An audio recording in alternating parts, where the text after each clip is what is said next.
ఆపత్కాలమందు యెహోవా నీకు నీడగా ఉంటానని మాట ఇస్తున్నాడు ఆయన. నీకు తోడుగా ఉంటానని ప్రమాణం చేస్తున్నాడు ఆయన.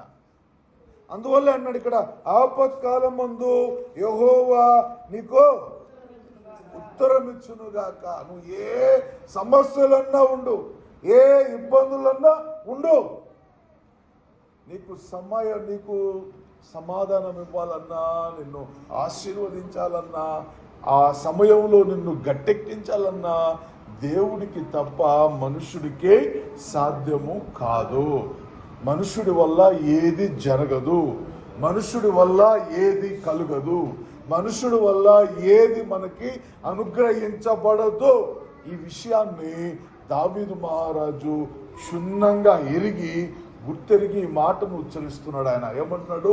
ఆపత్కాలమందు యెహోవా నీకు ఉత్తరం ఇచ్చునుగాక. రెండో మాట చూడండి, యాకోబు దేవుని నామము నిన్ను ఉద్ధరించునుగాక. దేవునికి స్తోత్రం. హల్లెలూయా, హల్లెలూయా. మూడో మాట చూడండి, పరిశుద్ధ స్థలములో నుండి ఆయన నీకు సహాయము చేయునుగాక. సియోనులో నుండి నిన్ను ఆదుకొనుగాక. ఆయన నీ నైవేద్యములన్నిటినీ జ్ఞాపకము చేసుకొనుగాక. నీ దహన బలులను అంగీకరించునుగాక. నీ కోరికను సిద్ధింపచేసి నీ ఆలోచన యావత్తు సఫలము చేయునుగాక. ఆమేన్, హల్లెలూయా.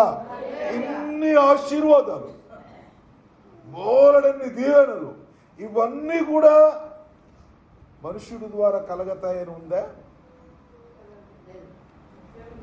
మన పొరుగు వాని ద్వారా కలగతాయని ఉందా?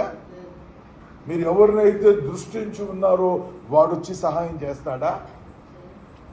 చెడుగా